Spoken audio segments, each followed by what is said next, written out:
আসসালামু আলাইকুম প্রিয় দর্শক, অন্য মঞ্চের আলাপচারিতায় আপনাদের সকলকে আমন্ত্রণ জানাচ্ছি।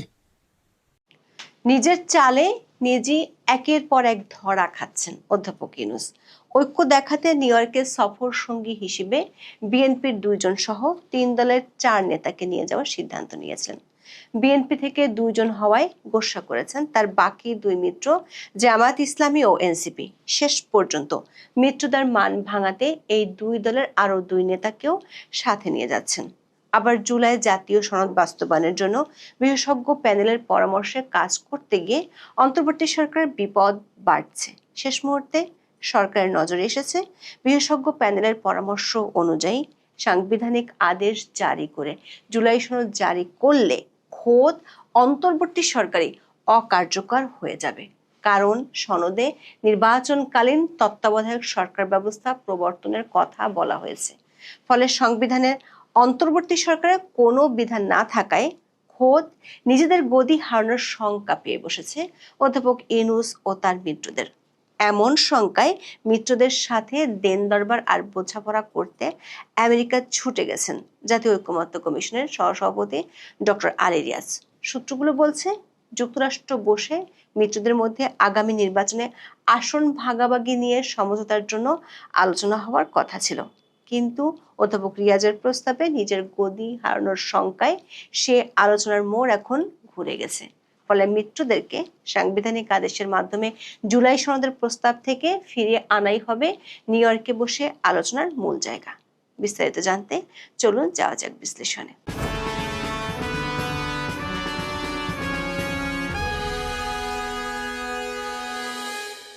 শান্তিতে নোবেল বিজয়ী অধ্যাপক ইউনূস বাংলাদেশে ক্ষমতার মসনদে বসার প্রথম 10 মাসে 11টি দেশ সফর করেছিলেন। নির্বাহী আদেশে নিজের এবং নিজের প্রতিষ্ঠানের কোটি কোটি টাকা কর মওকুফের পর রাষ্ট্রীয় টাকায় তার ও তার মিত্রদের এমন প্লেজার ট্রিপ ব্যাপক সমালোচনার জন্ম দিয়েছিল।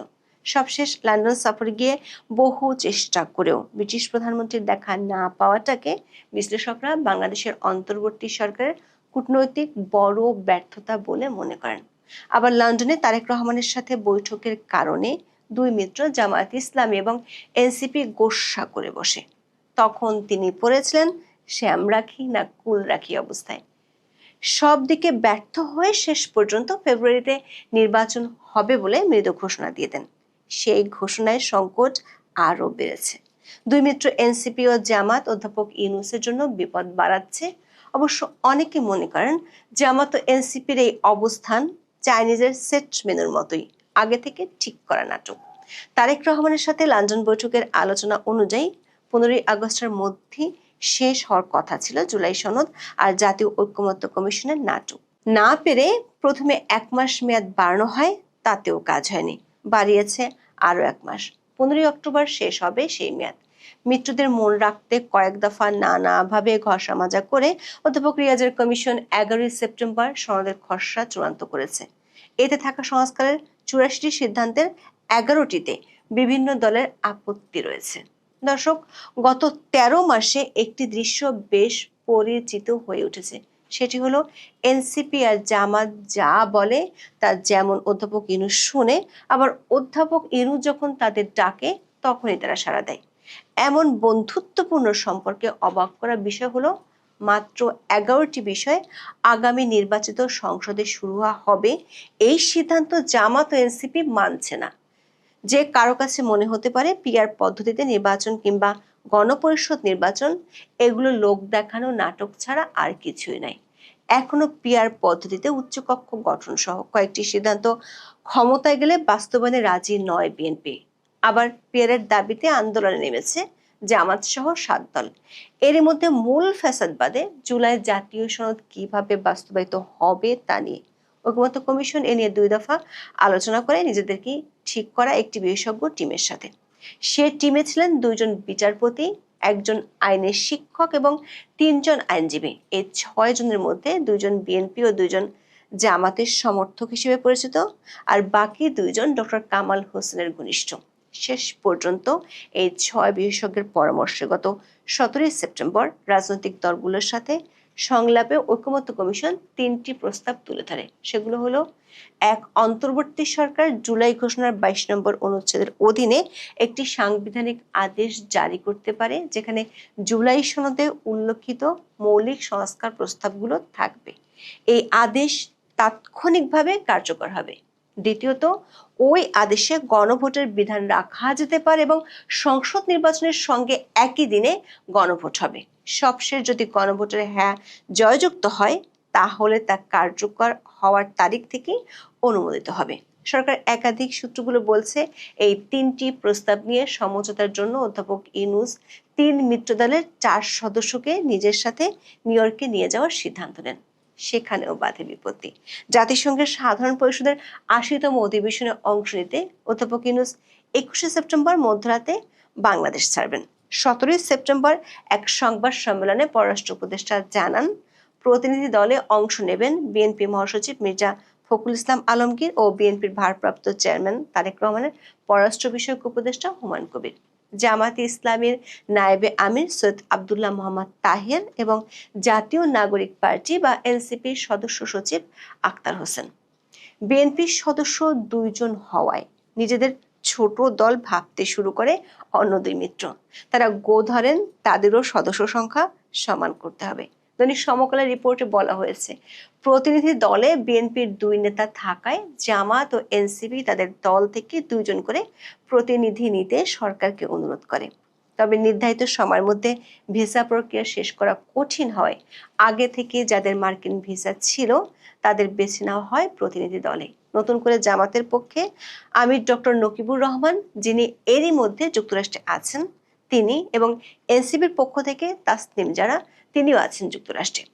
দর্শক, গত বছর অধ্যাপক ইউনূস একই সম্মেলনে যাওয়ার সময় তার পিআর টিম থেকে ফলাও করে প্রচার করা হয়েছিল মাত্র 8 জনের টিম নিয়ে তিনি নিউ ইয়র্ক সফরে যাচ্ছিলেন। পরে দেখা গেছে 57 জনের বহর নিয়ে তিনি যুক্তরাষ্ট্র ঘুরতে গিয়েছিলেন। তবে এবার কতজনের টিম নিয়ে যাচ্ছেন সেটি এখনো খোলাসা করেনি তার দপ্তর। সূত্রগুলো বলছে, 3 মিত্র দলকে সাথে নিয়ে যাওয়ার উদ্দেশ্য 2টি। এক, যুক্তরাষ্ট্র আওয়ামী লীগের পক্ষ থেকে প্রতিবাদ কর্মসূচির নামে অধ্যাপক ইউনূসের জন্য কোনো বিব্রতকর পরিস্থিতি তৈরি করলে সেটি এই 3 মিত্র দলকে দিয়ে ঠেকানো। রাজনৈতিক দলগুলোর মধ্যে সংঘাতময় পরিস্থিতি তৈরি করে এমন ন্যারেটিভ দাঁড় করানো যাতে এটি তুলে ধরা যায় যে ফ্যাসিস্টের বিরুদ্ধে সরকারের পক্ষে 3টি দলই এক হয়ে কাজ করছে। তবে আসল উদ্দেশ্যটি ভিন্ন। সেটি হলো 3 মিত্রের মধ্যে আগামী নির্বাচনে আসন ভাগাভাগির আলোচনা, যেটি অনেক দিন ধরে শুরু করা যাচ্ছে না, সেটি স্পর করে ফেলা। জামাত সহ ইসলামী দলগুলো এবং এনসিপি সহ অন্যান্য মিত্র দল সব মিলিয়ে বিএনপির কাছ থেকে 80 থেকে 100টি আসন চেয়েছে। এছাড়া 30 থেকে 50টি আসন উন্মুক্ত রাখার প্রস্তাব দিয়েছে। সূত্রগুলো বলছে, এই আসন ভাগাভাগি নিয়ে সমঝোতা হলে জুলাই সনদ নিয়ে কোনো উচ্চ বাচ্য করবে না কোনো মিত্র দলই। তবে সেখানেও শেষ মুহূর্তে বিপত্তি বেঁধে গেছে। বিপত্তিটি বাঁধিয়েছেন অধ্যাপক আলী রিয়াজ। সে বিপত্তি অধ্যাপক ইউনূসের জন্য এমন একটি সমস্যা তৈরি করেছে যেটির কারণে কমিশনের প্রস্তাবিত সুপারিশ অনুযায়ী জুলাই সনদ বাস্তবায়িত হলে অন্তর্বর্তী সরকারের আর অস্তিত্বই থাকবে না। বিশেষজ্ঞ প্যানেলের পরামর্শ অনুযায়ী ডক্টর রিয়াজের কমিশনের প্রস্তাব হলো, সনদে যেসব সাংবিধানিক সংস্কার প্রস্তাব দেওয়া হয়েছে সাংবিধানিক আদেশ জারি করলে তার সঙ্গে সঙ্গে কার্যকর হয়ে যাবে। আর সনদে বলা হয়েছে নির্বাচনকালীন সরকার হবে তত্ত্বাবধায়ক সরকার, কারণ নির্বাচনকালীন তত্ত্বাবধায়ক সরকার নিয়ে সব দলই ঐক্যমত্যের কথা জানিয়েছে। এখন কমিশনের সুপারিশ অনুযায়ী জুলাই ঘোষণাপত্রের 22 ধারা অনুযায়ী সাংবিধানিক আদেশ জারি করা হলে অটোমেটিক্যালি অন্তর্বর্তী সরকার বিলুপ্ত হয়ে যাবে। কারণ গত বছরের 8ই অগস্ট সংবিধানের 106 অনুচ্ছেদ অনুযায়ী আদালতের মতামতের ভিত্তিতে যে অন্তর্বর্তী সরকার গঠিত হয়েছিল তার কোনো অস্তিত্ব বর্তমান সংবিধানে নেই। আবার জুলাই ঘোষণাপত্র পাঠ করেছেন অধ্যাপক ইউনূস, কিন্তু এই ঘোষণার কোনো আইনগত ভিত্তি নেই। ফলে তার অধীনে কিভাবে সাংবিধানিক আদেশ জারি করা হবে? সরকার একাধিক সূত্র বলছে, সনদ বাস্তবায়নে সংবিধানের 106 অনুচ্ছেদ অনুযায়ী সুপ্রিম কোর্টের মতামত গ্রহণ করা যায় কি না এমন প্রস্তাব বিএনপির পক্ষ থেকে দেওয়া হয়েছে। এখানেও সরকারের শঙ্কা আছে। আদালতের মত যদি সাংবিধানিক আদেশের পক্ষে যায় তাহলে বিলুপ্ত হয়ে যাবে অধ্যাপক ইউনূসের নেতৃত্বাধীন অন্তর্বর্তী সরকার। বিশেষ করে সেনা প্রধানের সাথে প্রধান বিচারপতির একান্ত বৈঠকের পর সে ঝুঁকি নিতে রাজি নন অধ্যাপক ইউনূস ও তার মিত্ররা। 20 সেপ্টেম্বরের বৈঠকে অধ্যাপক রিয়াজ সরাসরি বলেছেন, সরকার রাজনৈতিক বিষয়কে আদালতে নিয়ে যেতে চায় না। শেষ মুহূর্তে এমন শঙ্কার বিষয় ধরা পড়ায় ওই রাতেই আমেরিকা চলে গিয়েছেন অধ্যাপক আলী রিয়াজ। সূত্রগুলো বলছে, 3 মিত্রের সাথে অধ্যাপক ইউনূস যে বৈঠক করবেন সেখানে অধ্যাপক রিয়াজও থাকবেন।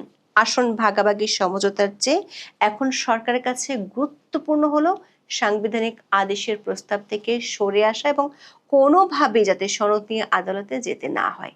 শেষ পর্যন্ত রাষ্ট্রীয় টাকায় ডক্টর ইউনূসের মিত্রদের মধ্যে কতটুকু সমঝোতা হয় সেটার জন্য কয়েকটা দিন অপেক্ষা করতে হবে। এখন এ পর্যন্ত, সবাই ভালো থাকুন।